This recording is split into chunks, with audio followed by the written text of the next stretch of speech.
मेरे बहुत समझाने के पश्चात भी कुमारी ये मानने के लिए तत्पर नहीं है कि उसका विवाह आपसे नहीं हो सकता। आप ही बताइए क्या करना है महादेव।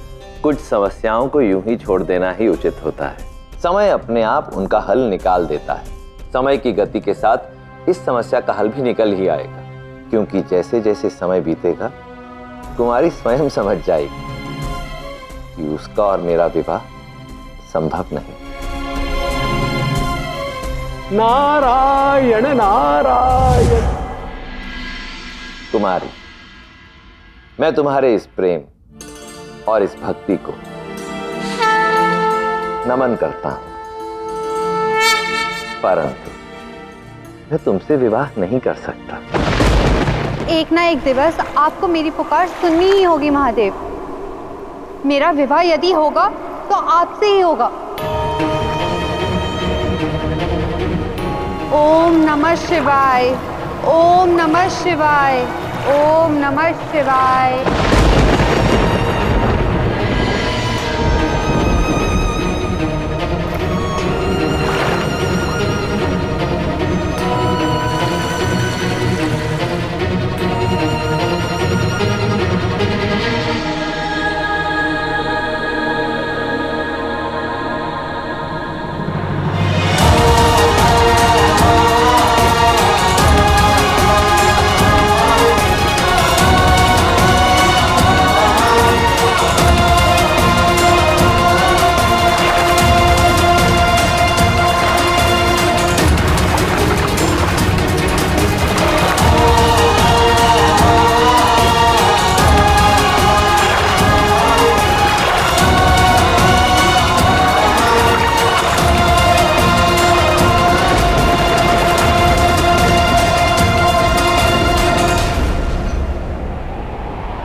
इतने माह बीत गए महादेव।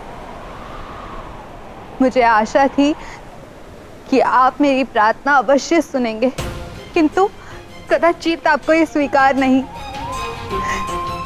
इसीलिए आप मेरी प्रार्थना अनसुनी कर रहे हैं।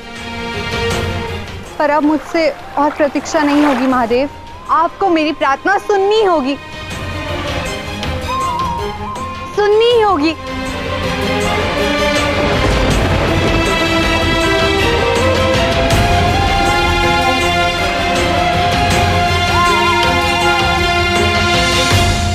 मैं कुमारी पंच तत्वों को साक्षी मानकर ये प्रतिज्ञा लेती हूँ कि यदि मेरा विवाह महादेव से नहीं हुआ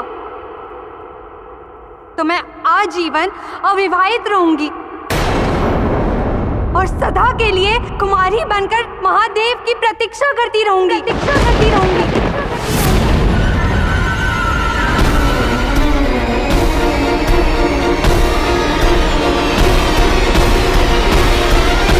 कुमारी, मुझे लगा था कि समय बीतने के साथ तुम ये स्वयं समझ जाओगी कि तुम्हारा और मेरा विवाह संभव नहीं। इसीलिए मैं तुम्हारी पुकार को अब तक अनसुना कर रहा था,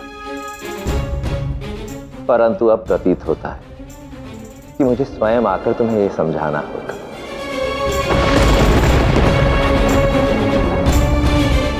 क्या हुआ नारायण? महादेव अपनी सर्वश्रेष्ठ भक्त कुमारी से मिलने जा रहे हैं। आपको तो प्रसन्न होना चाहिए, आप इतने चिंतित क्यों हैं? क्योंकि अब नियति मुझसे एक ऐसा कार्य करवाएगी जिससे मेरे आराध्य महादेव को पीड़ा पहुंचेगी। क्या कहना चाहते हैं आप?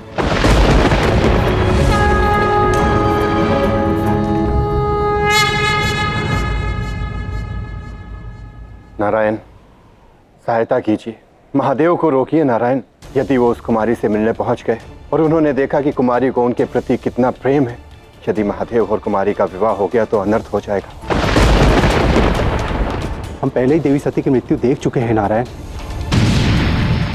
कुमारी भी उतनी ही हठी है, कहीं पुनः वही स्थिति न उत्पन्न हो जाए जो देवी सती के समय हुई थी।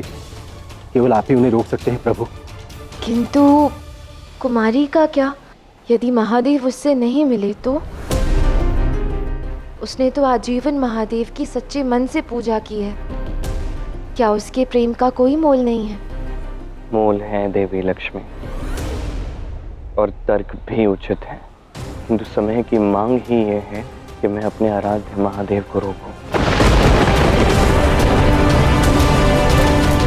आपको मेरी पुकार सुननी होगी महादेव। मैं भोर तक आपकी प्रतीक्षा करूंगी। यदि भोर तक आपने मुझे दर्शन नहीं दिए, मुझसे विवाह नहीं किया, तो मैं आजीवन विवाह नहीं करूंगी और यही आपकी प्रतीक्षा करती रहूंगी अपने अंतिम श्वास तक।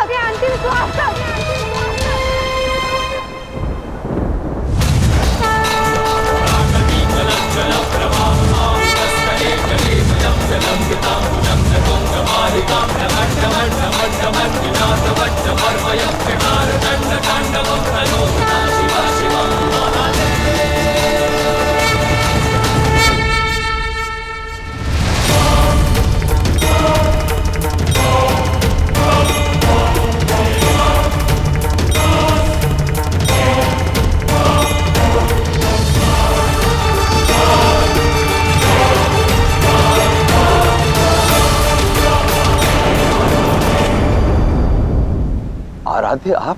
क्षमा कीजिए आराध्य।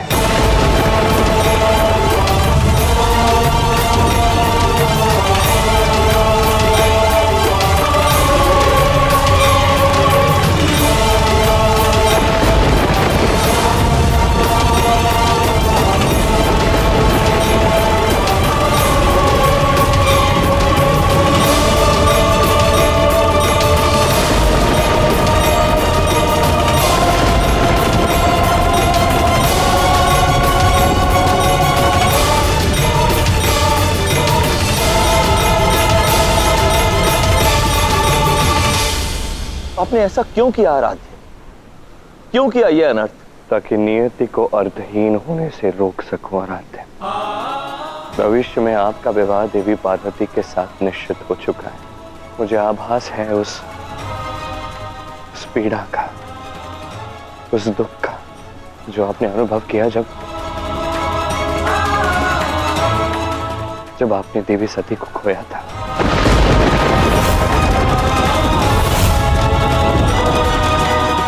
और मैं नहीं चाहता कि कभी भी जीवन में आप वो पीड़ा पुनः एक बार भोगे आराध्य। क्षमा कीजिए, मुझे इस प्रकार आपको रोकने के लिए आना पड़ा। मुझे इस कर्म का कर्म फल भी अवश्य मिलेगा महादेव। भविष्य में एक ऐसा समय आएगा जब मैं अपनी लक्ष्मी के पास जाना चाहूंगा, तब आप आएंगे मुझे रोकने। आज जैसे मैंने आपको रोका है, आप भी इसी प्रकार मुझे रोकेंगे आराध्य। केवल तभी मुझे इस कर्म से मुक्ति मिलेगी।